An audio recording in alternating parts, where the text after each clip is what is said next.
Mesdames, Mesdemoiselles et Messieurs, en vos titres et qualités respectifs, je m'appelle Nkere Ntanda Mkingi, je suis professeur des sciences politiques et administratives à l'Université de Kinshasa et professeur visiteur à l'International Leadership University à Bujumbura, Burundi, et à Morgan State University in Baltimore, Maryland. J'ai pour rôle aujourd'hui de faire le modérateur de ces assises. Je m'en vais donc vous présenter le programme du jour tel que proposé par le comité organisateur de ces assises. Nous allons commencer par l'hymne national de la République démocratique du Congo, qui sera suivi du modérateur, et celui-ci sera suivi du mot de son Excellence, le chef spirituel. Ce dernier sera suivi par la présentation du professeur Dadibanga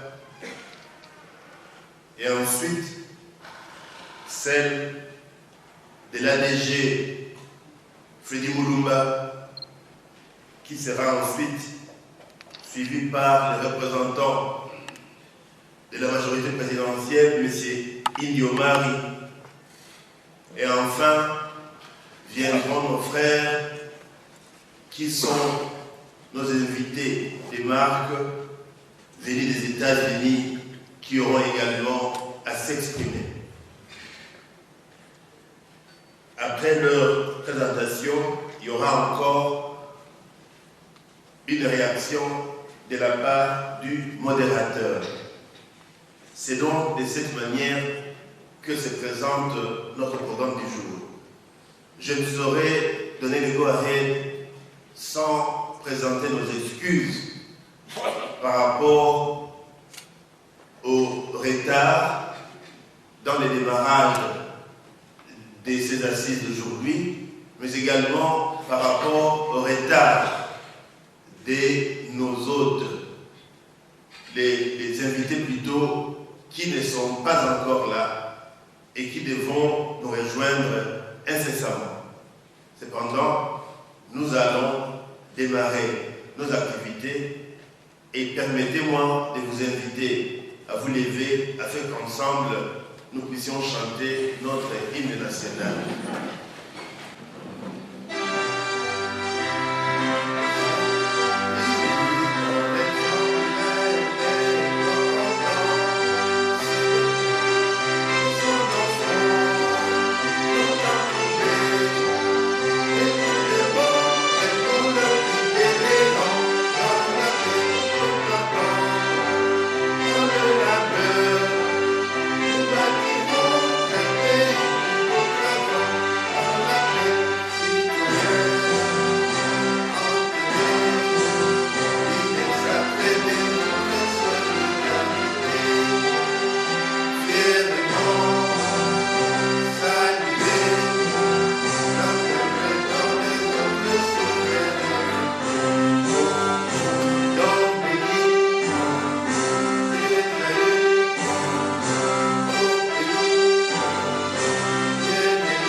Merci infiniment.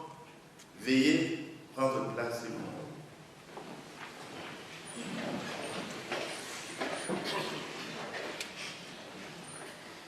Je m'en vais immédiatement vous présenter les thèmes du jour et il est formulé comme suit. Le temps est venu pour retourner en Afrique, la terre de nos ancêtres. Le temps est venu pour retourner en Afrique, la terre de nos ancêtres.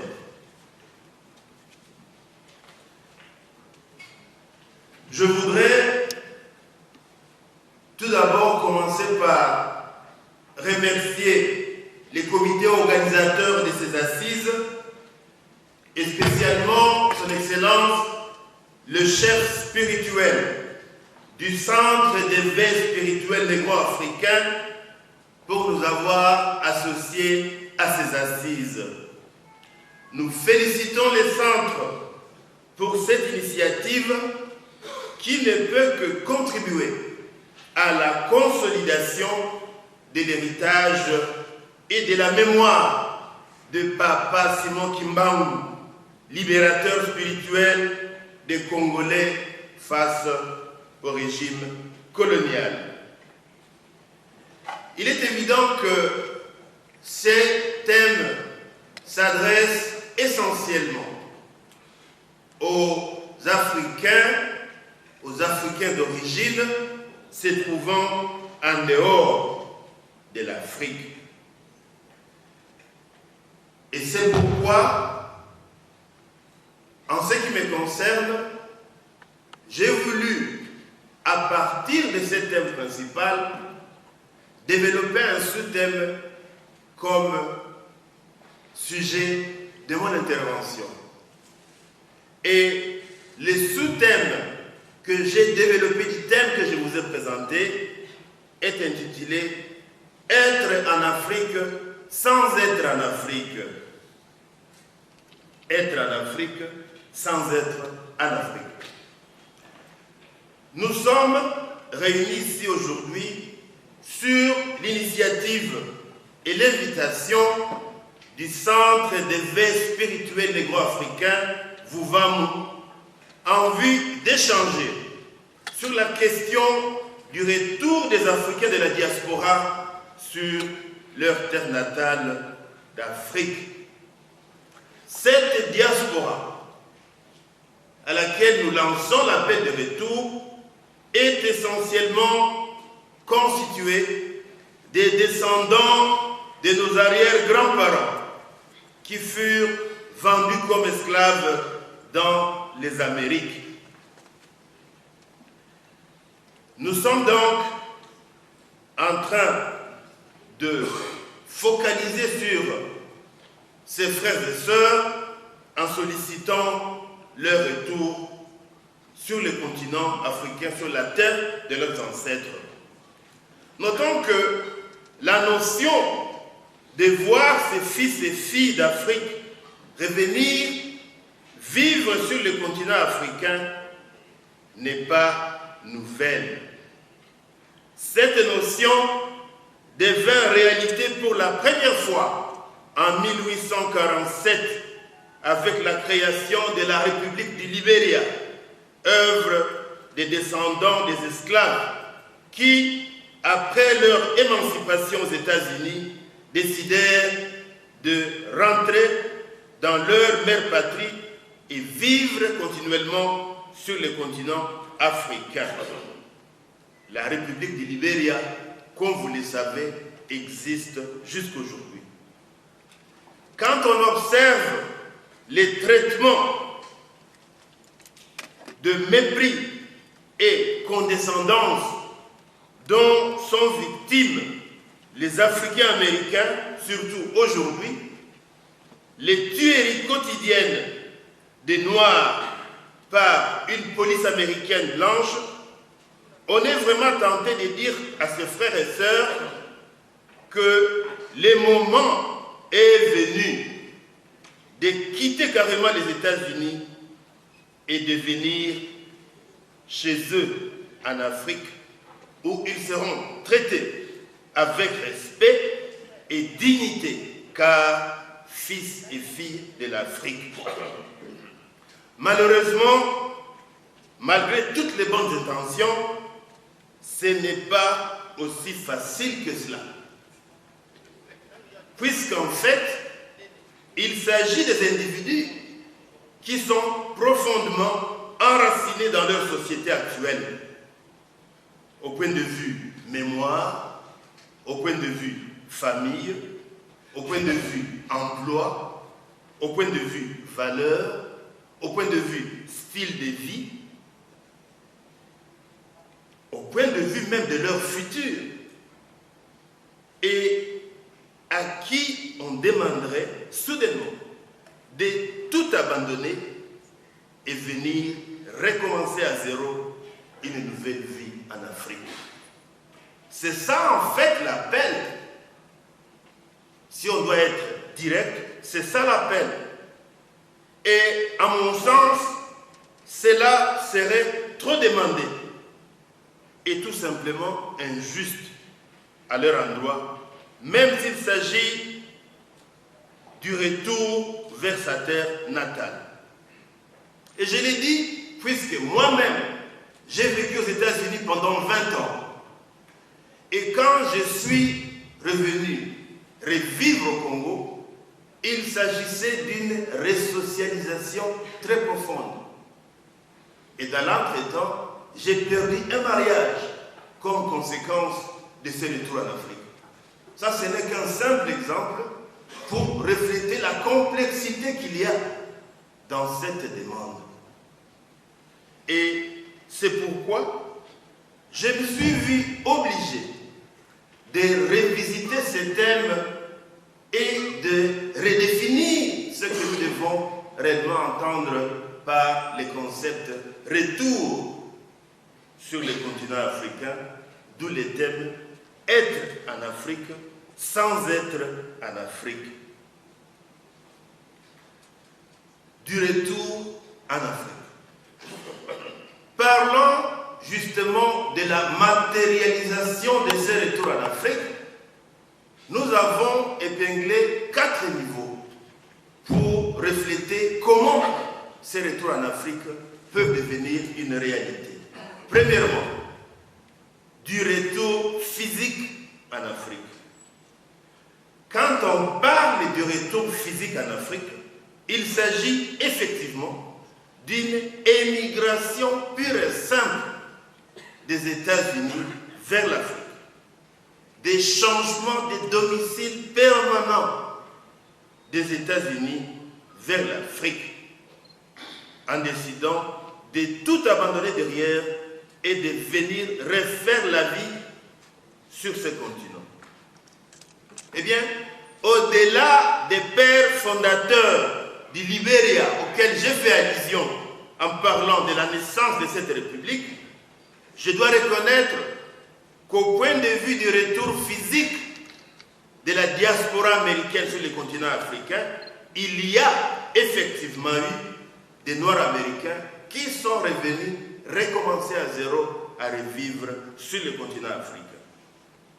Parmi ces Américains, ces Noirs américains, de notoriété, je peux faire allusion à Stokely Carmichael, alias Kwame Touré, qui, dans les années 60-70, avec son ami, avait tout simplement plié bagage et revenu sur le continent africain, spécifiquement en Guinée-Conakry. Et c'est là où Stokely Carmichael, alias Kwame Touré, va trouver la mort, va vivre pour le reste de sa vie. Il va même épouser Miriam Makeba, qui est une diva de la chanson africaine que tout le monde connaît, et il exemplifie pour moi la possibilité de revenir physiquement en Afrique. Quelles que soient les difficultés auxquelles je fais allusion, je ne suis pas en train de dire que revenir physiquement est une impossibilité. Je suis tout simplement en train de dire que c'est très difficile de déraciner quelqu'un et de lui demander de recommencer à vivre à zéro. Cependant, il y a des gens qui l'ont fait et il y a des gens qui ont réussi. Donc ce n'est pas une impossibilité. Deuxième possibilité, deuxième type de retour sur les continents africains. Les retours spirituels en Afrique. C'est comme ça que je l'ai étiqueté. Les retours spirituels en Afrique. J'ai pensé à cette deuxième alternative compte tenu des difficultés que j'ai sous-entendues par rapport à la première façon de retourner en Afrique, c'est-à-dire les retours physiques en Afrique. Les difficultés liées à ce type de retour m'ont donc poussé à proposer une alternative qui consiste en un retour spirituel sur le continent. Il s'agit en fait de l'identification et de la promotion des valeurs africaines dorénavant dans sa vie de tous les jours aux États-Unis, en restant sur place sans pour autant quitter les États-Unis. Identifier et promouvoir les valeurs liées à l'Afrique. Dans ce cas, l'individu pourra se transformer, par exemple, par rapport à ses habitudes culinaires, à ses habitudes alimentaires, par rapport à ses aspects vestimentaires, par rapport à ses aspects thérapeutiques ou même par rapport à ses aspects religieux. Pour avoir vécu aux États-Unis, j'ai eu des copains qui vivaient et voulaient qu'on sache qu'ils vivaient comme des Africains, qui nous invitaient chez eux pour manger en ayant préparé des mets typiquement africains, où leur maison était totalement décorée par des images, des masques, des statues d'origine africaine, mais enfin, il voulait refléter une identité africaine tout en étant aux États-Unis. C'est ça que je suis en train de sous-entendre quand je fais allusion à un retour spirituel. Mais dois-je dire que ce retour spirituel peut surtout être renforcé s'il est sous-basé sur ce que l'on appelle Ubuntu. Ubuntu est une philosophie africaine qui ne fait autre chose que préconiser l'altruisme comme base de vie. C'est-à-dire reconnaître que ma vie n'a de l'importance que suite à la vie des autres. C'est-à-dire, je suis puisque nous sommes. Munu kele sambu betu kele. Ndibwalu tuji. Nazali po tozali. Je suis parce que nous sommes. Ça, c'est la philosophie de l'Ubuntu. L'Ubuntu préconise donc la disponibilité de quelqu'un pour les autres, dans un sens positif. La communauté vient avant. Je dois prioriser la communauté, je dois prioriser l'autre avant moi-même, puisque en améliorant l'autre, je suis en train de m'améliorer indirectement. Si mon voisin est très bon, il est tout à fait possible que je serai bon aussi, puisque je n'aurai personne à me créer des problèmes. Donc, si je peux le rendre bon, c'est moi qui gagne en fin de compte. Voilà un adage qui vaut la peine aujourd'hui aux États-Unis. Quand on voit une police blanche en train d'assassiner nos frères et sœurs, jour après jour, il y a lieu de dire, si ces gens vivaient avec la philosophie de l'Ubuntu, on n'aurait pas de tels dégâts dans cette société. Donc, quand on parle de retour spirituel, on est en train de faire allusion à l'Ubuntuisme, à cette façon de vivre tout en restant aux États-Unis, mais qui reflète des valeurs typiquement africaines.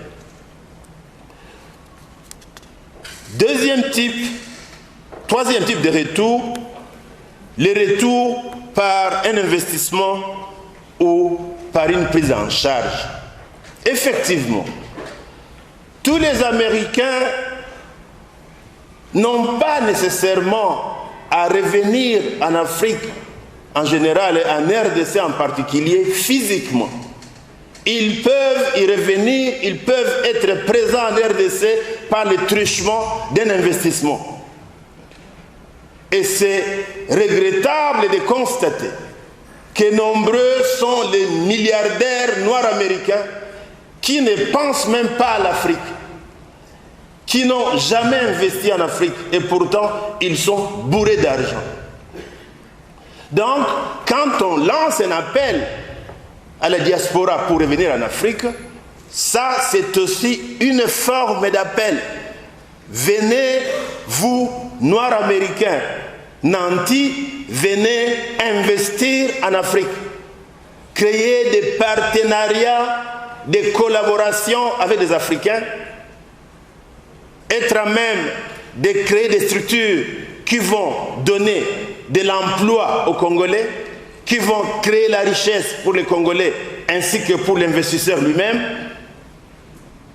eh bien, ce n'est pas une impossibilité puisque Madame Oprah Winfrey, qui est une diva des médias aux États-Unis, a fait exactement cela. Elle est multimillionnaire et elle a construit beaucoup d'écoles en Afrique du Sud, des écoles essentiellement destinées aux jeunes filles. Des écoles de qualité supérieure pour les Sud-Africaines. Et je suis en train de dire ici que les Africains se lamentent continuellement sur les attitudes trop passives des bourgeois noirs américains par rapport à l'investissement en Afrique.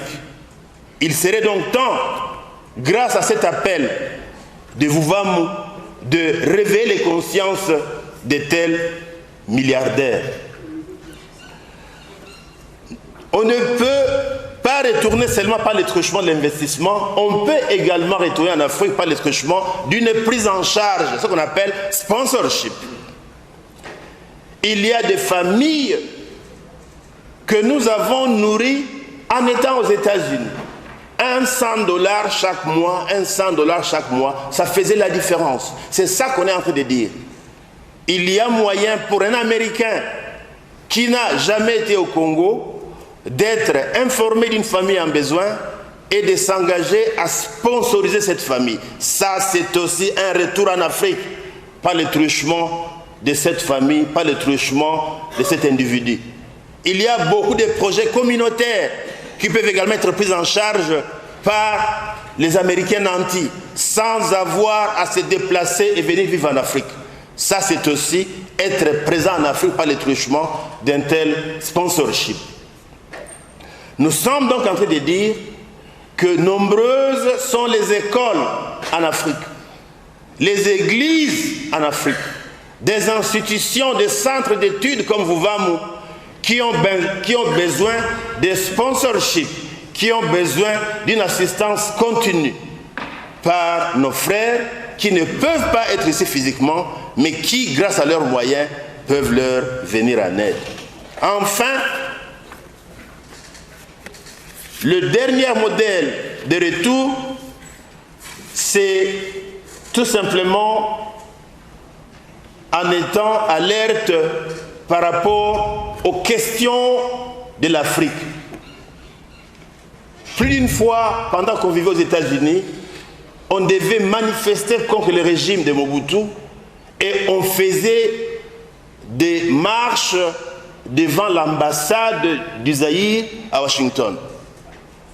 Dans de telles manifestations, nous étions souvent rejoints par des frères et sœurs noirs américains qui s'intéressaient aux questions africaines et qui s'impliquaient dans les combats pour mettre fin à la dictature dont souffrait le Congo, alors Zaïre à l'époque. Donc, il y a lieu d'être en Afrique en s'intéressant aux questions de l'Afrique, en se préoccupant des aspects brûlants de l'Afrique. Aujourd'hui en RDC, nous sommes en train de nous préparer pour le dialogue national, par exemple. J'aimerais voir les Américains noirs qui sont intéressés par cette question, qui comprennent la nécessité pour les Congolais de se mettre ensemble et pour trouver une solution au blocage électoral qui est nôtre aujourd'hui. Donc, voilà, mesdames, mesdemoiselles et messieurs, les quelques aspects que je voulais développer pour vous par rapport au thème principal d'aujourd'hui. En conclusion, dois-je donc dire que le retour de la diaspora américaine en Afrique n'est donc pas une illusion. Ce n'est pas une impossibilité. C'est très, très faisable. Il faut seulement que la volonté soit là. Et c'est pourquoi je vais encore m'adresser directement à nos frères noirs américains quand ils seront ici en anglais cette fois, pour qu'ils comprennent la quintessence de ces messages. J'ai dit et je vous remercie.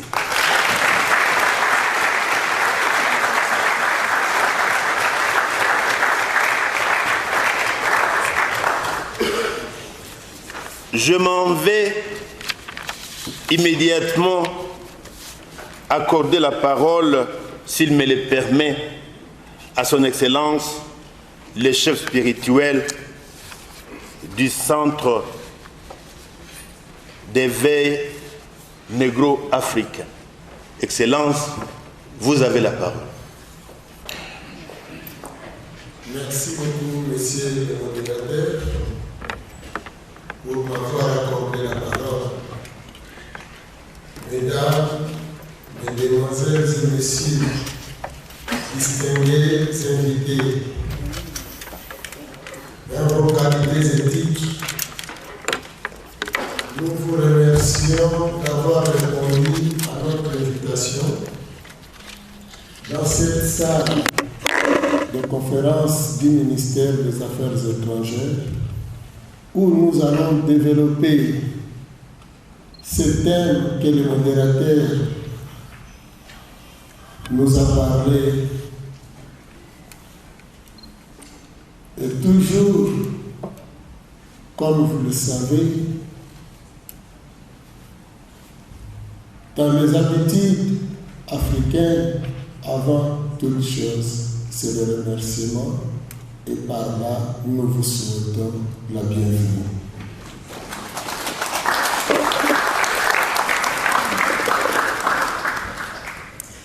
Je sais très bien que quand on est en Afrique,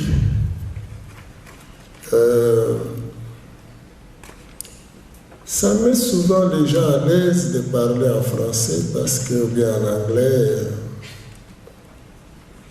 Mais nous, par respect à notre philosophie, vous allez souffrir que mon adresse soit en lingala et le modérateur pourra interpréter ou bien traduire. C'est de même que vous ferez lorsque nos frères de la diaspora vont arriver. Ok.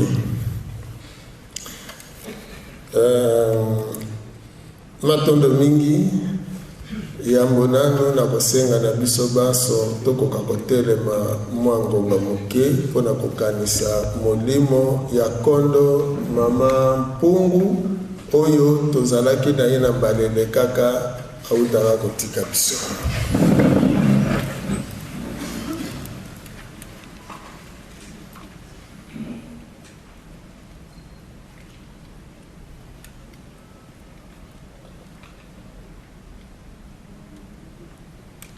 Matondo tokoki kovanda. Matondo mingi na babianga mina biso baso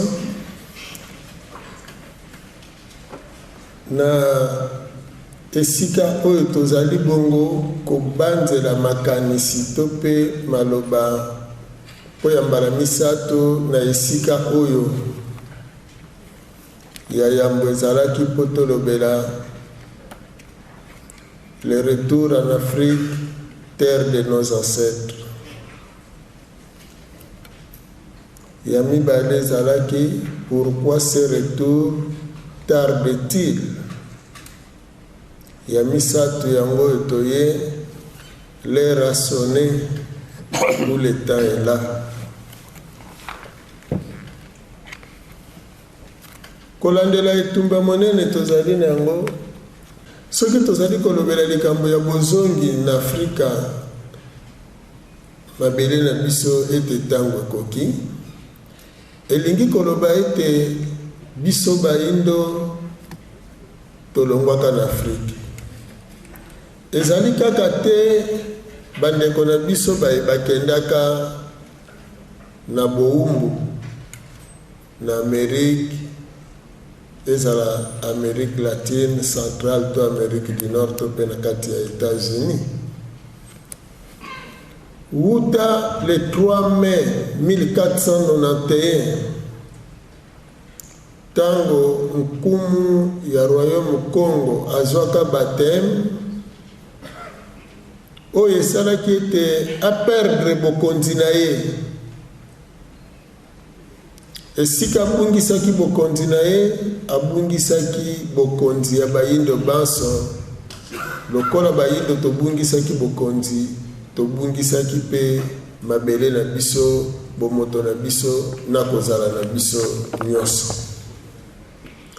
Yango ekosala ete lokola tobungisaki bomoto na biso pe mabele na biso, tokomaki kovivre conséquence ya kobungisa yango. Nde bongo tango mindele bakei komona mabele ya Amérique nde bakomi koteka biso sikoyo kokanga biso pamba te ebele tolobelaka batekaka biso toyeba boye na etekeli wana ezalaki ndenge nini awa na epai na biso na Afrique tozalaki koteka bato te kasi bazalaki kokanga biso lokola nde bakangaka bibwele. Bongo sima na yango ezalaka na ba commerçant pe ba commissionnaire oyo bazalaki siko koya ko somba epai ya baye bazalaki koya kokanga biso nde bongo nsima na yango baye wana nde bazalaki kotekisa biso po tokoka kokende na bowumbu to tokende kosalela mindele kuna na mikili ya poto elingi koloba ete tozalaki na bakomersan ya bayindo te awa kasi tozalaki na bakomersan ya mindele tozalaki nde na bayindo ya kokanga bandeko na bango bayindo na etinda ya mondele mpe bongo bamindele nde bazalaki bakomersan yango bokomona kobanda na eleko ya roi Vemba Nzinga Alfonso Ier oyo azalaki penza makasi na eteni ya mindele oyo akotisaki makasi religion chrétienne avandisaki yango na lolenge na yango na eleko na ye nde bato bakendaka mingi na Amerique to batekamaka mingi ndenge tolimbolaki te epai na biso bazalaki kokanga biso kokanga kolakisa ete tobungisaki bomoto na biso bandeko bakendeki kuna bake kosalela mindele na ntango yango mindele ezalaki baza kozwa kaka awa bakumbi kuna baza kozwa awa bakumbi kuna baza kozwa bakumbi kuna ntango bandeko na bango ya Europe oyo baimigraki na Amerique bamonaki ete bakomi na misolo pamba te esengeli toyeba besclave oyo wana bazalaki kosalela bakolo ya mindele donc mindele bazalaki kosenrichir na misala ya maboko oyo biso bayindo bawumbu na bango tozalaki kosalela bango yango nde matisaki bango nde kumbaki bango bakela baizine lokola mpe basosiete bakoka bongo kokoma mpe na misolo ya ebele nde bongo batongaki États-Unis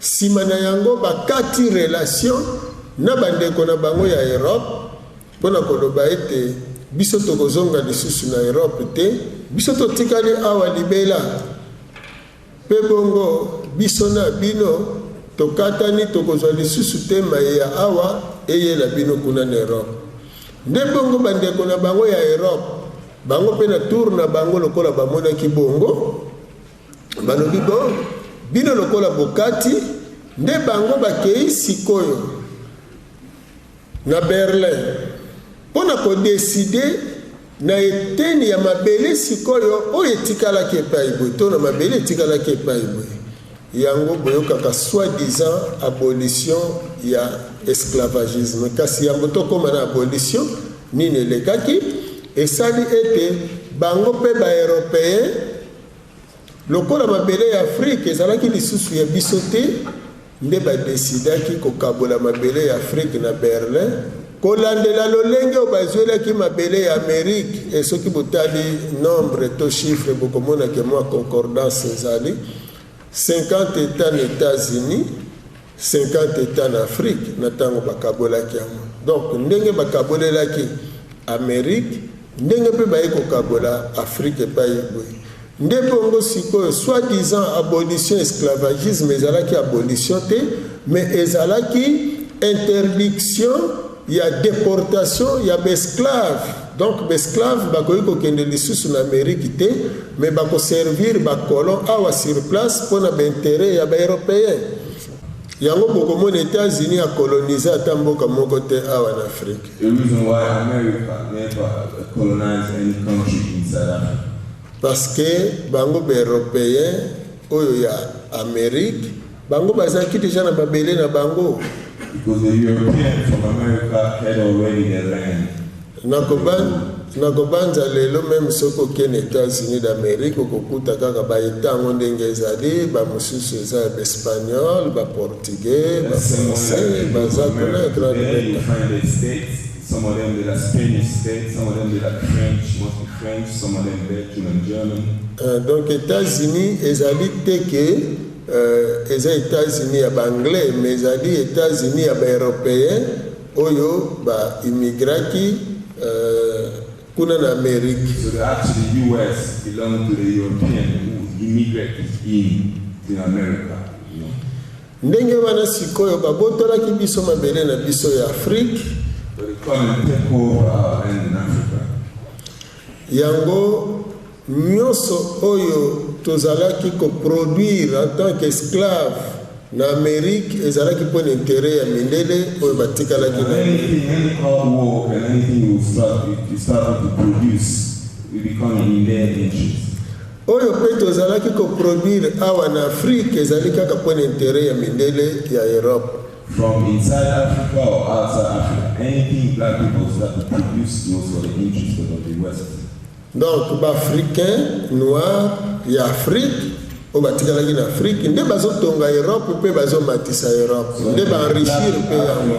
Who remain in Africa is them who still build Europe now and still make Europe to be rich.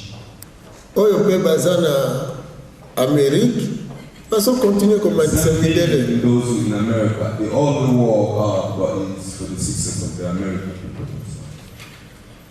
Yango soki tozindaki sawa na Congo soki bozwi rail ya train botala chemin de fer. So for example here in Congo, when you go to the train, cheap. Ekotangisa bino malamu te ezalaki mpo na intérêt ya ba-occidentaux ya bacolon pamba te biloko nyonso bazalaki koproduire awa soki bolandi nzela ya machine bokomona malamu te ekei nyonso na bausine oyo ezalaki na ntango wana. Road just to export the minerals, so you never really actually work on the benefit of the commodities themselves. Et puis biso en tant qu'esclave tozalaki na salaire te mais tozalaka na rente de survie. And as a slave over here in Congo, we never get paid, but they just give you a survival money to survive. Yango ezo continue tina lelo. Until today, you never get better pay, but you just get some money to survive with. Mindele basorganiza po ba maintenir biso na eta wana ya boumbu jusqu'à l'éternité. So they organize themselves to try to push us down, to try to keep us down, whatever how long they can do it.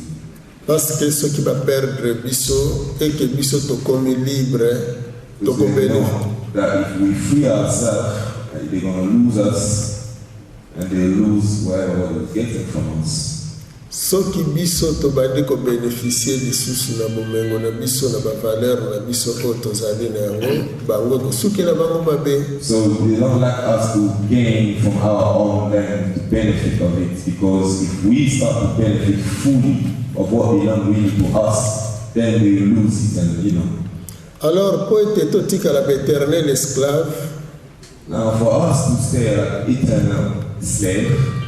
Mindele bacha ba système awa ya ba école. Yeah, they come and put some system on it to push lock us down. Pona ko former plus ba subordonné na bango. And then especially in schools, everything they teach us that it never come out of us, but is in their order. Ba auxiliaire na bango ba kosunga bango na misala na bango. So anything we learn is just really to go and work for them. Et kaka na kati ya ba système yango ba cheli biso système à distraction. And in the same system, they bring like a lot of distraction. Ba kaboni biso biteni.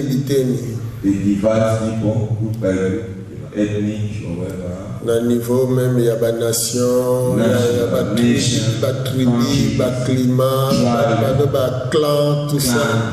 They divide us in that system. Na lelo mutu mwindo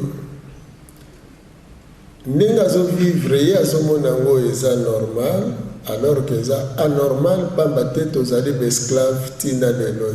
Yeah, but black people now, because they're so ignorant, they don't know that they see slaves, they're not aware.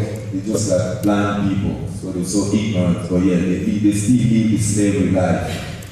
Tant to déclaraki tozalaki tobundaki bitumba ya ba indépendance. So when we used to fight to get the independence, ezalaki po ete tokoka ko récupérer bomoto na biso pe mabele na biso. So it was actually for us to get back our land in our own power and to rule it according to us.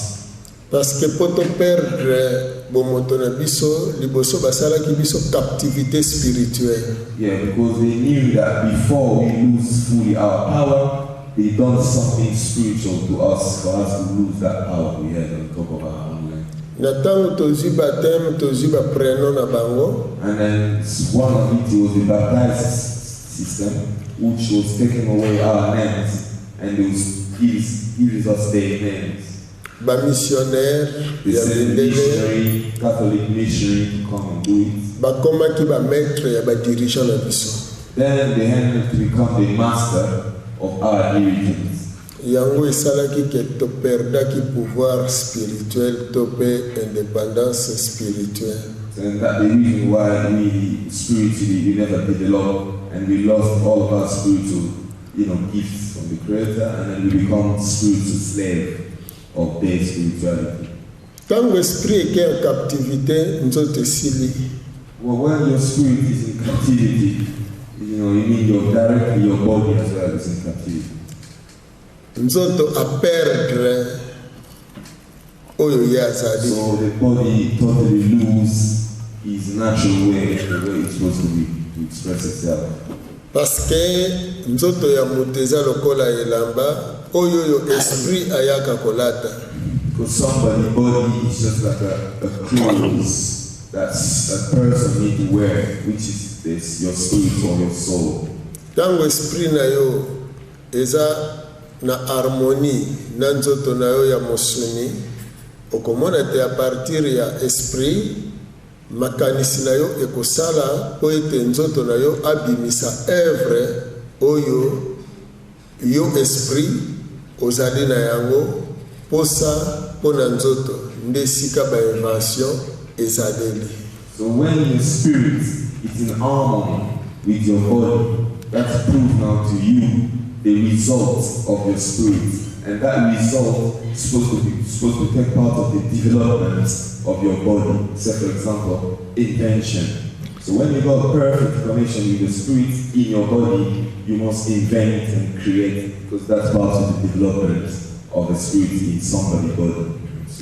Mutu oyo esprit na ye eza na harmonie na nzoto na ye aza na état de conscience. Because somebody who that his spirit is in harmony with his body is somebody who's in full consciousness. Yango esalaki te mutu na état de conscience akendeki po akatisa ebale abandaki na nage. So that's why a human consciously he never even tried in the first place to cross the water by water. He knew that you have to swim to cross the water. You can't stand up in the water, you have to swim, and you done it consciously. Mekolandela ndenga bandaki kobeta mai soki alinga katisa mbala mosusu na biloko maboko ezolemba mbala mosusu moya katisa na biloko ezali te ekomelaki ye mikakatano. Then when he reached a level that he found himself that he could actually cross the water by swimming, but then he find out, okay, next minute I need to cross with my bag or with my luggage or with something. Then he get more inspiration. Then he try to create a boat. Then he puts some of the stuff in the boat and he can still swim with the boat to cross over. Nde bongo azongaki siko na kati na ye. That means the thing that we say that a perfect connection with body and the soul, because the person went back inside his consciousness to reach that level. Nde bongo atalaki ete nzete soki eza likolo ya mai ezindaka te kasi ezobeta to pe bongo ezopepa to pe bongo ezoflote soki todefi lokota bapaya. So because consciously he knew as well that a tree never sinks in the water. The tree always there on top of water. But if I carry some heavy stuff with me, try swimming, I may sink with it. But a tree never sinks, so I'll put the thing on top of the tree. I'll put my luggage on top of the tree and myself. And so he done it consciously. Ndia mituna kipona nini mai yango pona nini nzete yango ezozinda te? Just by him asking himself the question, but why a tree don't sink in the water? Nde asosolaki pe ete tango ye moko abetaka mai ayokaka pression moko ematisaka ye mpona kobimisa ye libanda. Yeah, then he come to understand himself that even himself, when he gets into the water, by him swimming, but it's still like a pressure from the water going up. Na kati ya koyekola eloko wana and that is pushing him to learn much. nde elingisaki ye kotala libata ndenge atambolaka likolo ya mai nde bongo aye kosala bwatu na forme ya libata. And then that sent me far to go and look at the duck then. Swim in the water and then we start creating things in form of the duck. Etango amoni maboko ya libata soki makolo ya libata ezozonga nsima nzoto ya libata ezokende liboso. So when you look at the duck body, how he stay on top of the water and how the duck use his legs to swim, it's very much. Nde asosolaki ete soki bokasi moko ekozonga nsima bokasi mosusu ekokenda liboso. Then he actually learned a lot about physically how something can go on front to push the one on the back, to go on front to push the one on the back by the duck legs. Siko koko wana oyo akelaka bwatu wana. But the ancestor who was inspired to create the boats. Est-ce que na kati na ye notion ya physique ezalaki te? Ezalaki. He never been in school, but he had a notion of physics notion inside his brain. As un grand physicien. He's a big physician guy. Parce que asali bwatu en même temps découvrir que pression moko ezalaka na mai alors que na classe tango okebaki kotangisa bino monsieur Archimède mutu a découvrir que pression ezalaka na kati na mai. Siko oyo atindaki bakoko na biso basala bwatu ezali monsieur Archimède. Because they're talking about Archimedes who actually find out that there's a pressure in the water who push things up.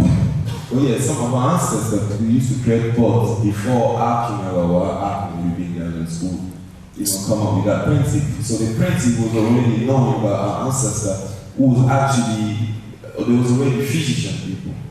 Soki otuni moto ya silisi kelasi ya Mendele atangi mingi otuni ye nani adekouvriraki pression ezalaka na mai akoyebisa eza monsieur Archimède. Because today now people who went to school to learn the white people's school, if you ask them, so who did find out about the pressure in the water, they always tell you Archimedes. Mais soki otuni bano basilisi na école africaine, but those who learn in African schools, bango bakoyanolete ezali bakoko na biso oyo basalaka bwatu. They will tell you that it's our ancestor who did find that pressure exists in the water. Oyo pe bazalaki konage na mai. And that's what make them swim better in the water. Nakolika ete soki totali na bana nyonso mibale nesika tozali to devine nani aza na mayele ya solo nani akosi moninga. And now that young boy who actually answered that, yeah, the one who find about the pressure in the water is Archimedes, and the one who answered that no, is my ancestor who find it because they created the boat before Archimedes. So who sounds stupid and who sounds yango mtezolakisa yango ezolakisa ete mundele na école na ye ake kosala ami matisi makasi azindisi biso abimisi biso lokola toyebi eloko te tozalaka na eloko te. Yeah, to make just know the black youth them to know that we never invented nothing, we couldn't create, and we never inspired, we wasn't inspired, we was not so intelligent, to overcome our life. Soki balingi balobela mutu mwindu bakolobele kaka na bozoba. So anything they mention about black people, they're the last people, they're not intelligent, they can't control things, they don't have to control nature. Aliaka bambuma makaku, alata bambosa nzete. They live with fruit and they just live with animals. Azandoki. And they juju people and they evil people. Soki akufi akomiza bolo. And when they die, there's a lot of story behind it. Some of them turn juju, they don't whatever. Vraiment nyonso ya mabe ezali kaka moyindo. Anything negative, anything dirty, anything shameless or whatever. How we put it is white with black people. Et plus grave ezali ke couleur ya mwindu nde eza couleur ya Satan. And the worst thing again, that is because they say black color is the evil color. Mais couleur ya pembe nde ezali ya Nzambe. They create the color of God color.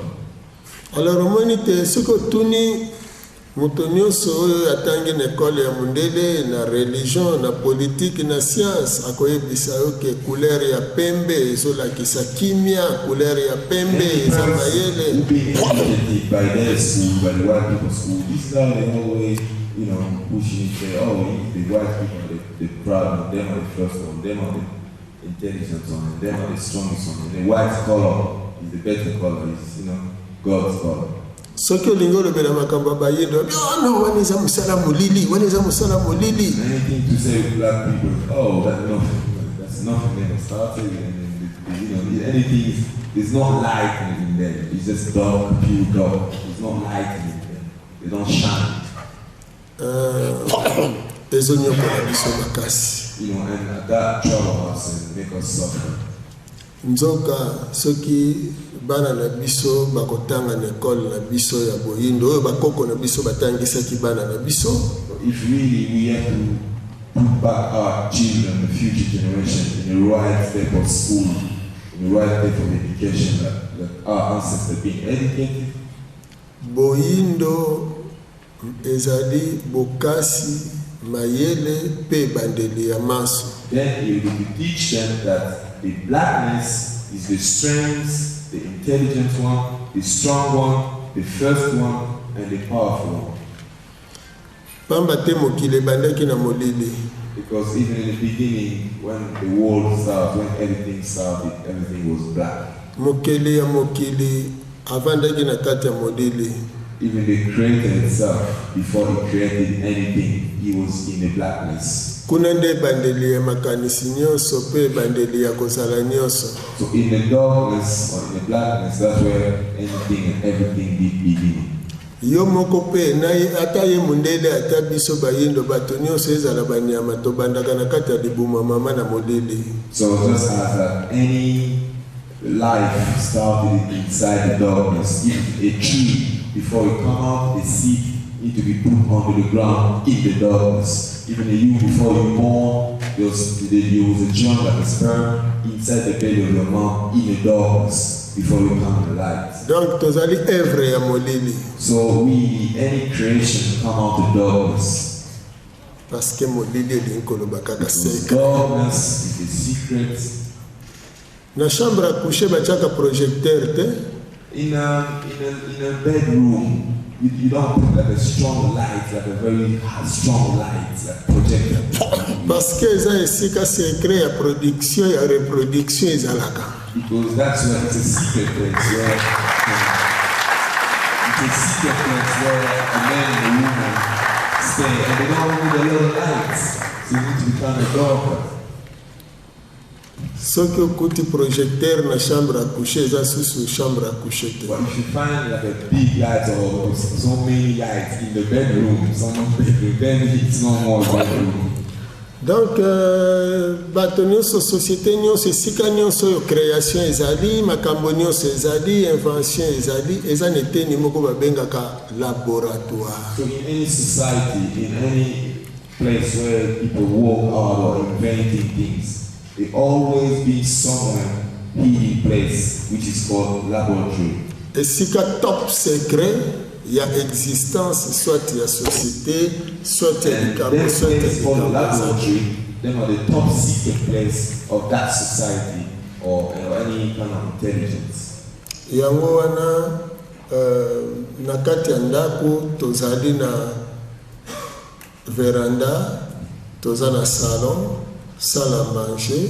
In a house, there's not everywhere or anywhere that you are able to go just get in like that, because you have to start by the balcony, then you get into the front room, then you get into the living room. There's some room where they tell you, oh, don't go there because then voilà. There's a facilité même pour mon paya kota. Yeah, and the easy place for the guests to come and sit. Mes chambres à coucher, na cuisine. Esika balambaka bilei bato bazolia nesika bazolaka makanisi oyo bazodeside mpo na ndako eza interdit na baétranger. But really, the kitchen room and the bedroom, they are not really allowed to stranger when you got a visitor, just take him to the kitchen room or take him to the bedroom, because they are this place where people come and think how, to look after the house or how people who live in the house, and become a secret place. Yango biso bayindo toyeba kotanga bilembu bya bileko bya ntango. The reason why us black people right now, we have to look at the sign of the time, how it's going. Pamba te kozala baumbu ya mindele ebanda te uta bakelaka biso ete tokelamaki mbala moko esclave Because ya mindele. to be slave of white man, he never been predicted so, and we wasn't created to be slave of the white man. Na tango toza komilela biso pasi boye kosila mokolo nini Afrika ezali mabele oyo etonda nkita me ndenge nini biso bayindo tozali konyokwama boye. But anytime when we keep crying, oh, what happened to our life? Our life don't progress. We keep mourning, but what happened to black people society? Because they don't progress. There's not really big in black people society. Esengeli toluka ba cause. Then we need to find why. The question we need to ask ourselves is why then? Ata kutu muta maladi ya ken hospital. Even a sick person, he finds his body sick, he needs to go himself in the hospital to go find why. Bakoko pese treatment nyonso kasi bakoluka cause eloko ezonyokola ye utawa. And he's in the hospital, then they will tell him the real cause of why he's sick, and they tell him why he's sick. Me maladi ya bayindo lelo baza koluka koyeba cause te. But for black people, this is a thinking about century. It seems like we never really reach some place like a hospital or something to tell us really what is our sickness and how we're going to get it cured. Tozali ko se plaindre sans pour autant toluka ba cause. But yet we still crying and complaining and mourning, but we don't really ask the real cause of why we can just finally get the solution. Soki tokoluka ba cause eko faciliter biso poto zwa ba solution to créer ba piste de solution pona kobima na état o tozali na yango. But until we will find the cause of it, then it push us to find how to come out of this politically, economically, and even spiritually. Alors soki tokena ba cause tokomona te tango roi andimi baptême andimi kozwa ba prénom andimi mboka ne mobimba ba baptiser yango tina capitale na ye elongwa mbanza Congo koma San Salvador tokomona ete roi aperdaki bomoto na ye pe tina lelo esalite bomoto na biso to perdre yango donc to perdaki pouvoir na biso. So if you need to find that the main cause or the beginning is because the king, the first kind of king of Congo, already loses power by himself getting baptized by the Catholic Church. And when they baptize him, they have to take away his original name. They have to name him like white people name. And then eventually his son was baptized, and every country, everyone was baptized. And then was the cause, the first cause why we actually become underneath of the black of the white nation, why we become really slave of the white nation. Yami bale tokomona ete mindele bakabolaki mabele na biso ndenge mitema na bango elingaki seke mabele eza ya bango. So we now, he was proving to us that after that to happen, the white people become the owner of the land, because then they start to decide, okay, how we going to split it now? And they come in, they start cutting in their own decision. They cut it, they name it countries, or everything that happened after the king to be baptized. Ndakisa pona Congo. For example, for Congo now. Tango bakabodi kuna na conférence de Berlin. When they went now in the Berlin conference, mboka na biso oyo Congo ezalaki propriété privée ya un monsieur Léopold D. Ya ye privé. So when they went to the conference, Berlin conference, to discuss about Congo and how they will decide how to split it or how they will decide what to do with it, they come to find out that it was a private land of someone as such a so-called Leopold II. Akeli yango ati yango état indépendant ya Congo parce que ezalaki na libre échange batu nyonso balingi kokota na bango bakota epai na bango mindele oyo balingi kokota bakota na bango ye misolo na ye nde ezokonte yaka ozwa. Alors phrase oyo ekokaki elamusa conscience ya bacongolais mpe baafricain ezali kaka phrase moko. En 1908 Léopold D céda son Congo à la Belgique. So really, Leopold II, he had Congo like his own land, and the opening that exchanging business with any white man or in a foreigner who wanted to do business in it because it was his own land. And then to prove it us again that he handed the land to white people. In the Berlin conference, they signed up to say that Leopold II actually sent his land to Europe, you know, so they get it from him because it was his land. Tozalaki batu ya EIC étant indépendant du Congo balamoko tokomi batu ya Congo belge. So we was at EIC, the Independence National Congo, then we just become like Belgium, Congo, Belgium. Donc cartographie tozana yango ezali forme ya ndenge bakabolelaki bamboka na biso na conférence de Berlin. So all the map we got here now with Congo map. It's not really the real Congo map because that's the map they created by dividing the country and cutting them. So they shape the map in their own way.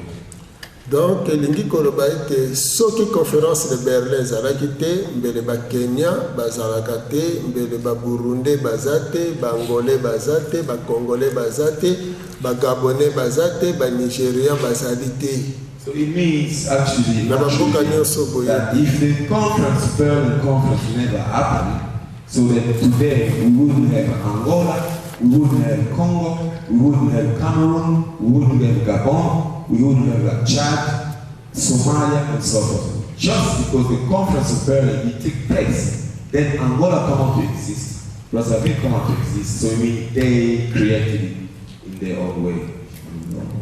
Yango bomoni.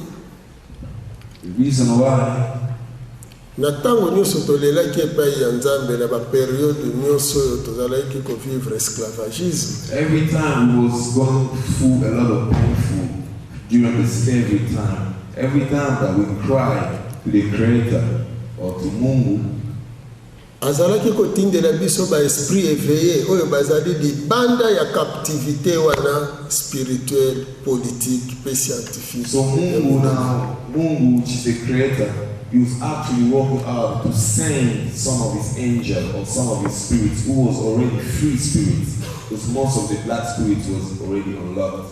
So they were sending some free mind amongst us, amongst our family. Then we had some people who come to free us. And then strong spirits, when they come from Mungu, from the Creator, come and born amongst our family, and they get the same seek of fighting to take us out of that struggle, they was getting killed by the white people. Yangwana tozali na bayaki Pavita. And then that's why we named Pavita, for example. Tozana ba Yavita Kanga. We named Vita Kanga, for example. Bakombo eza ebele ti na Mfumukimbangu éveil ya conscience ya Bayindo Banso bakangi 30 ans na prison. Then you go all into them that they done the same thing, killing them until Kimbangu, Mfumukimbangu, which was actually the center point, the final point, which really actually working up the final consciousness of the Congolese and the black nation. Bandeko na ngai na lelo yo na tango toza kotala ba cause kosangana na biso na kati na salle oyo elingi koloba ete tosangani en tant que ba éveillé. So brothers and sisters, you look at all of us here now coming together in this small place here to unite each other and discuss about what we're discussing. It just means that we all here are working people. We are awake. Pototala malamu période tozali. Est-ce que ezali kaka période oyo eza na avantage na loposo pembe po biso to continuer kozala esclave condamné na l'esclavagisme ou bien to komi pembeni ya topima na boumbwa. So now look at yourself, the sign of time, and look at yourself, the period of time that we are living at the moment, and the way the white people are living their life at the moment. Because they're going down now, they are retreating down. I think it's better for us to start looking at. We still need to remain slave, or is it time for us to get a tactic or a strategy to come out of the slavery system because they are shrinking, going down.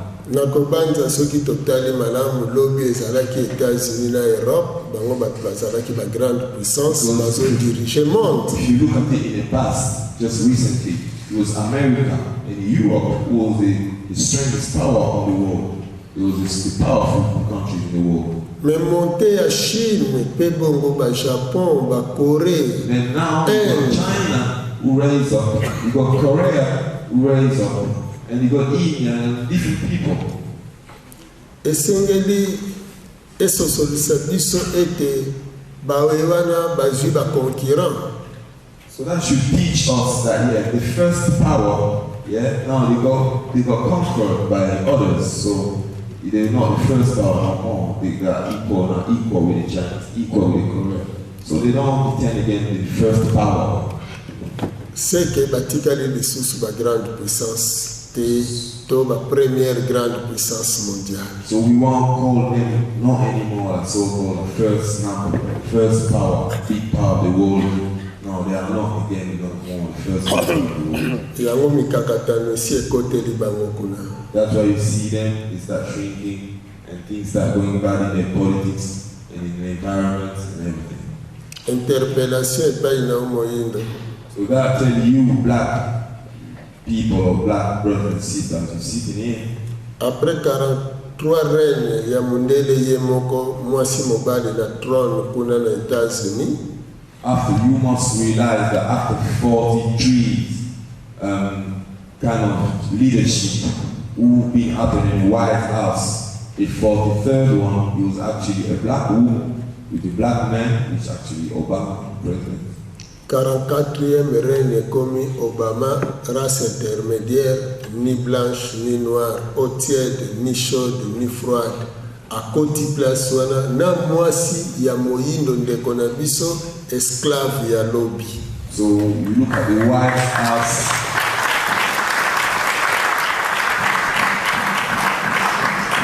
You look at the White House today that is held by a black president with his wife, with his black woman. It's just like the ancient slave become the rulers. Nakoliki ete signe wane kokaki ko interpeller mbala moko ba dirigeant africain. And that sign is a sign to show that Africans are supposed to be proud of themselves, especially the dirigents of Africa. It's supposed to wake up and start look further, how to move further. Ezala na religion na politique lokola te na science. In every sense, in political, in religion, and in science. Parce que ceux qui n'États-Unis ezalaki royauté. Because if it was a kingdomship in America, in ancient America. Mwasi ya Obama bakobenga ye reine. Say for example, if today America was a kingdom, then Obama's wife should be the queen of America. Roi na race intermédiaire, mwasi na race ya esclave. So it'd be like an intermediary race because like half caste. Obama is not white, it's not black, it's a mixed race, and with a black woman who will be the leading, the king and the queen, if that was a kingdom.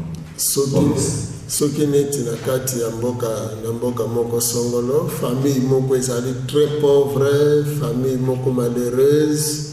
So say for example in one country, for example, you find a poor family, a very poor family. Mais bomoni kaka mbala moko milliardaire moko ayeko bala ndeko na bino ya mwasi to mwana na bino ya mwasi. Elingi kolobake bolongo esiko na état de pauvreté, bokoti siko na état de richesse pour la famille na bino. So then that poor family, because they're so poor, and just one day something happened that a millionaire is come in that family and choose to marry a woman out of that family. That means that the family won't be a poor family anymore. The family will become a rich family now because there's a millionaire who comes to marry a woman out of that family. Parce que ndeko na bino ya mwasi alongwe na statut wana na état de pauvreté ya komi sikoyo riche lokola mobali na ye parce que azokabola richesse na mobali wana. Why the family will get rich or become rich is just because they marry one of the women or they marry a daughter of the rich, of a poor family. Then behind her, the whole family will be rich because You know, she won't belong again to a poor family because she married a rich man. elingi koloba ete tango Michelle Obama akomi na kiti ya ebonga wana ya bokonzi wana na États-Unis. So that actually means that when Michelle Obama reached that place to be like a wife of a president of America, soki bayindo bazalaki éveillé mbala mo bangai basutuka lobi esclave lelo na ebonga ya bokonzi seke symbole ya koloba ke bowumbu na biso sili. so if the black people are not awakening, they will directly find, oh, so yesterday we were slaves and today we presidents. So that means that shows that no more slavery again. So we just free now forever. Mais bato lokola baza trop distrait bazokoka kodécouvrir te basigne wana nyonso ezomonana. But because people are so distracted, a lot of distraction amongst people can't realize what actually happened. Yango bomoni religion africaine po yango ezana biso nyonso lokwa toza ba éveillé nde tozolamusa siko bandeko na biso pe ba dirigeant na biso akoloba ke botala kuna basigne bozomona basi ba perdre pouvoir au bazalaki nango tango bazalaki kokanga biso alors to s'organiser awa en Afrique. The reason why African spirituality with its leaders, with all of us here are working people, we're still working out now to make people feel it and to welcome on people, to show them to feel this full sense of what's happening, what's going on, to wake up and try to lead ourselves for a better life, for a better life for Africa. Maïmazoleka na États-Unis, chaque jour bazoboma mutu mwingi. For example, in America, those days, there's a lot of killing, a lot of shooting happening between the police and the black. I mean, they're killing a lot of black people just for nothing. Bato bakopekisa yango te kokontinue kozala bongo kute koya lisusu makasi. And no one can stop it, and no one can fight against it. Even Obama, no one can say nothing. And then you watch, you get worse soon. Et c'est très facile pour nous faire la lecture. But it's easier for you to look at it and to read the sign of time. Moïse tant abomaka égyptien parce que Moïse azalaki assassin abomi égyptien azalaki gracié. So when Moses, in the history of Moses, he came out to the temple and he killed one Egyptian guy. So he was a killer too. Moses was a killer. He used to kill one Egyptian guy, but you know that he never bothered him. Tango akutani na Israelite balingi babomana alobi na bango meboko bomana te fubo yokana fubo lingana parce que komi na ngonga na biso ya se libérer. And why he killed that Egyptian is because he was seen fighting with an Israeli guy.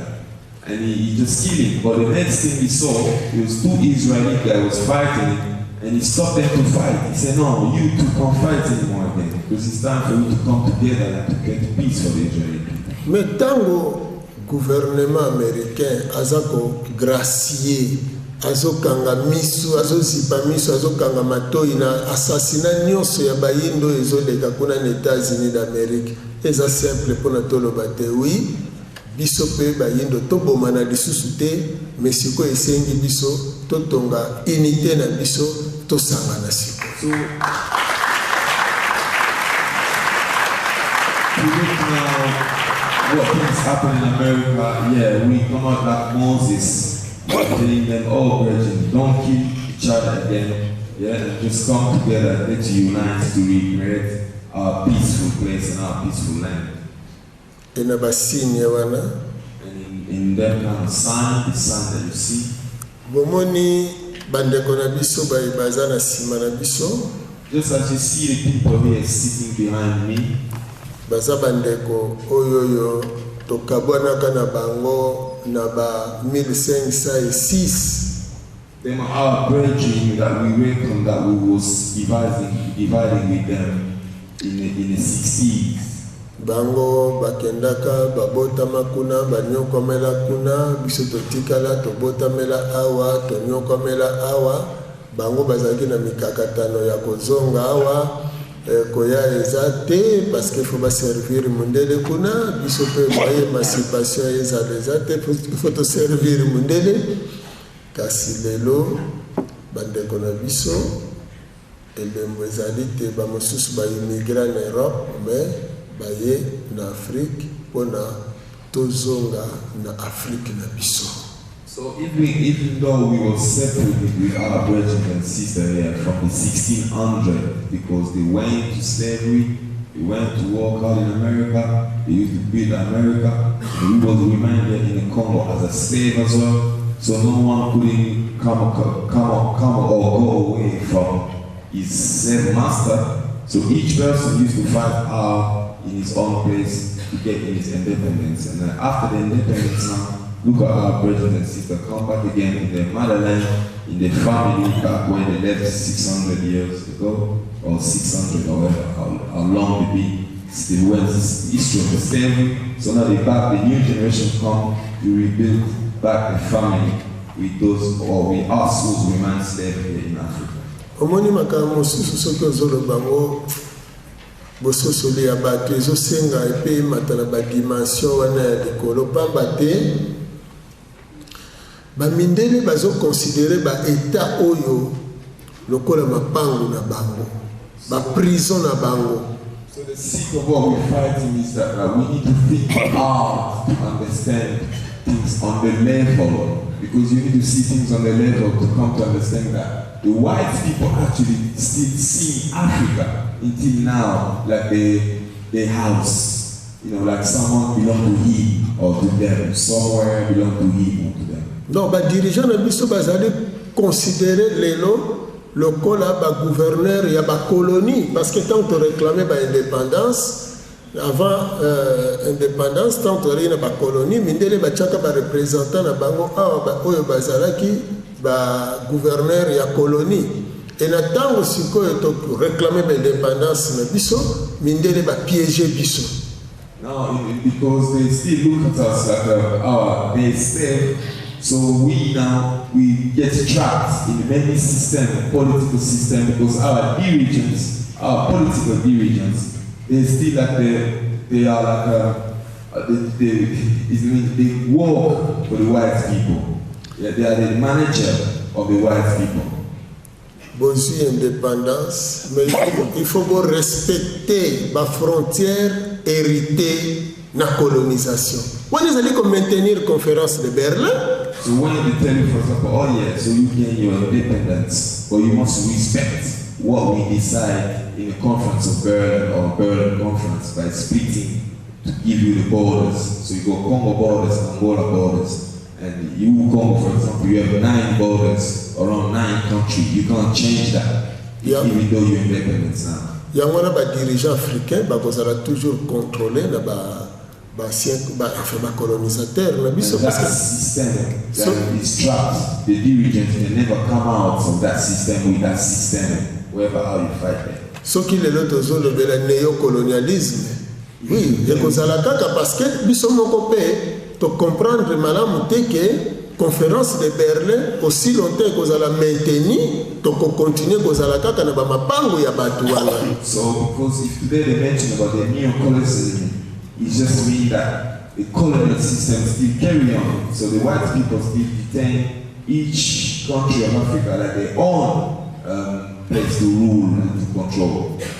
Tango libota Israël bayaka na Égypte tellement monio kolé lekaki tozo boma bango parce que biso bayendo de bakole Égypte ba se décida ki bazonge pai na bango. Bon biso sikoyo baya biso tozo mona mokolo na mokolo bazo boma bango na Europe kuna pe monio kolé ezali sikoyo soki ba se décider bazonga. Tango bango bakendaka conférence de Berlin salimina noté. Donc angolais azalaka te, congolais azalaka te, gabonais azalaka te, parmi bayebanso bakendaka. Donc ba nationalité o biso totikali kozwa na sima bango baza nango te. Siko tango bakozonga po baya na mboka nini, na ekolo nini, na eteni nini, soki biso kofongolela bango porte kozala te ete libération pe ya biso parce que il faut toboma du moins conférence de Berlin. So when they went to the conference of Berlin, the main subject was discussing the conference of Berlin. It was to make sure that Africa never come together, no Africa united. no AU, that was the main cause, and now the practice of it, or the tactic that they use is that they cut the countries and give them borders, and we be trapped in that system to still control the Berlin Conference system. So actually, any country inside of Africa, if you never come out of that system, you still trapped. Nakobanza bandeko na ngai ngonga ekoki po ete Afrique azwa destiné na ye na maboko. So brothers and sisters, you sitting here, believe me, I'm telling you, this is the time for Africa to get his destiny in his own hands. Masolongo eza milai. We have a lot to talk. Mengonga nango ezalaka kaka tokende na ba grande ligne. But the time is short, and that's why we chose us to touch about the big line, what we're discussing about. Pambate lelo ata biso moko pono katisa Angola okende Brazzaville okende na bamboka mosusu ezosenga yo soit fozwa laisser passer soit fozwa visa ndenge ezalaki na époque coloniale koya Kinshasa il fozwa laisser passer il fozwa visa ezo continue mais esengeli na période oyo tozali ba dirigeant africain ba risquer parce que boyebi malamu ete ba oyo bamekaki kobima na prison ngo que bakosala volonté ya bametre wana te ndakisa Thomas Sankara ndakisa Kwame Nkrumah ndakisa Mzee Kabila tokotanga bango ebele Samora Machel tokoliki ete boyebi basor ya bato wana nyonso et à chaque fois olingi kaka osala lokolo bongisa epai na yo okomi bête noire oza mutu ya koboma. Est-ce que tu peux continuer kaka bongo? So actually, till now we still need some visa before we cross the borders. You need a visa to cross Angola, you need a visa to cross Brazzaville, you need a visa to cross any country around Congo. And that system will trap you because you become like a stranger to Angola, and then Angola become a stranger to Congo, and the Congolese become a stranger to the next country.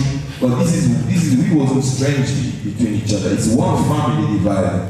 And we must remember that people who used to fight hard to bring that family reunites. People like Lumumba, people like Kwame Nkrumah, people like Thomas Sankara, people like a lot of people used to fight, even Mzee Kabila and a lot of them used to fight just to bring the AU together, Africa united, just to abolish the border system.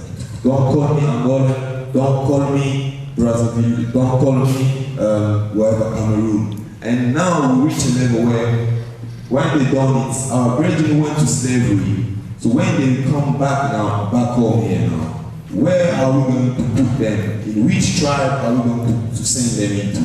Because they lost the name, they lost the nationality, they lost everything if they went to slavery. Okay. So there must be a system who really will walk out by linking the black family coming together. So that was it. Matendo mingi tokoliki a été okoki kopasola okoki kokalinga maki te soki opasoli pe yango te. You can never fry the egg if you never broke it before. If you broke it, then you go to fry it. Poto zo independence makile sopanaki poto riskaki. So it's something like any nation before you get into its independence, you have something that happen or sacrifice happen or bleed or blood. It's blood.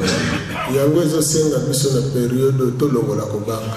That's why in this period of time as well, we don't need to put frying on front to come for the slave master, or we need to take a fare out of us and to send it far from us. So we don't need to put a fare on the front of us for that reason.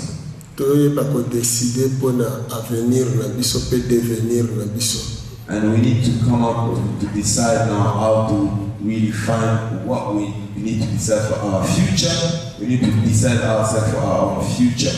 We need to come out in a decision. Ezali ngonga ya koyebisa Occident mabele eza ya yote tolingi tozonga na mabele na biso. Eza na tina conférence de Berlin eko kabongo ko sila pona biso et na tango oyo bandeko na biso bazali koya ya yambo nano tokosenga na badirigeant africain bofungolela bango baporte soki processus ya conférence de Berlin kozala nano mwa pasi mais bofacilite bango retour elingi koloba ete bazala na facilité ya kozwa mabele awa na mboka na biso bazala na facilité ya koya même sans visa soki boidentifie bango kuna et lelo bosala nyonso badirigeant africain botika kokonte na Europe parce que eloko mosusu ezosala ete bazocreye bainsécurité makasi na Afrique awa surtout bainsécurité politique division ya bapoliticien désordre par-ci par-là et nakoliki ete ngonga ekoki mpo baafricain base soude mpo tofacilité retour ya bandeko na biso parce que ngonga oyo tozali ezali ngonga tozonga na Afrique na biso mabele ya bakoko na biso biso awa tozali tokosala retour spirituel dona bizaleli na biso na lolenge na biso kokela bekole na biso système na biso sans pour autant to compter na mindele et bandeko na biso bazali banda bango nde bakosala retour physique il faut baya kokuta biso na bizaleli na biso oyo ezolakisa identité na biso lokola ngonga esi ekoki bandeko bayei na koleki ya ntina oyo tosangani awa ya mbala ya misato ya liboso ezalaki tozonga na mabele na biso ya mibale ezowumela mpona nini ya misato ngonga ekoki soki ngonga esi ekoki ntango bama akolongwa kuna biso fotokota awa na processus bandeko na biso bazoya mpo bazonga biso mpe na bango tosesude tala mai tozalaki nango na mokolo ya lelo tosukeli awa na kongo.